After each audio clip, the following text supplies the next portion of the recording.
The Afghan government said on Wednesday it would free 1,500 Taliban prisoners, while delaying the release of another 3,500 that the militants say must be set free for talks to begin under a peace deal reached with the United States. The Taliban promised to open talks with the Afghan government as part of the accord reached with the United States last month to end 18 years of U.S. involvement in war in Afghanistan.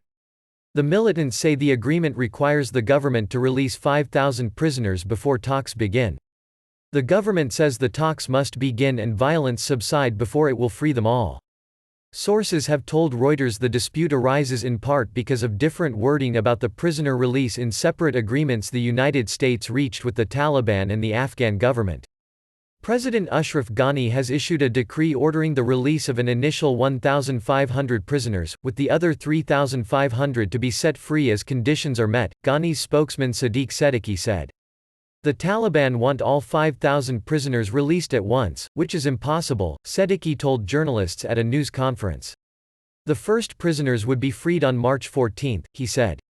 Suhail Shaheen, a spokesman for the Taliban based in Doha, told Reuters the group had never agreed that there would be conditions attached to the release of the 5,000 prisoners.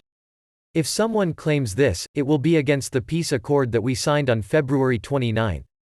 Shaheen said. It is properly explained in the peace accord that first 5,000 prisoners would be freed and then the Afghan dialogue would be initiated. Despite the accord between the United States and the Taliban, fighting has continued in various parts of the country.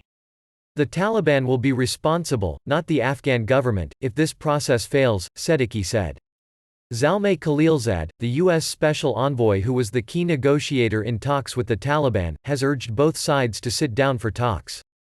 Taliban leaders told Reuters that their leadership council has also rejected an Afghan government demand that they give written guarantees that the released prisoners will not take part in fighting the Afghan government in the future. Meanwhile, the formation of a negotiating team that is to participate in the talks with the Taliban as part of the intra-Afghan dialogue has been delayed due to continuing political consultations, Seddiqi said. The composition of the team has been a bone of contention between the Afghan president and his main rival Abdullah Abdullah, who has refused to recognize Ghani's re-election in last year's presidential polls. Abdullah, the runner-up who disputed the outcome in each of Afghanistan's last 3 presidential elections, served as chief executive of a unity government since 2014. He held a ceremony this week to declare himself president on the same day Ghani was sworn in for a second term elsewhere in the capital. President Ghani has told us he is consulting with Dr. Abdullah and other Afghan leaders and will announce an inclusive team in the coming few days, the U.S. State Department said in a statement on Tuesday.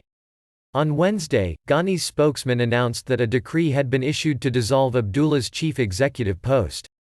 Abdullah issued his own statement saying Ghani was no longer president and his decrees were not valid.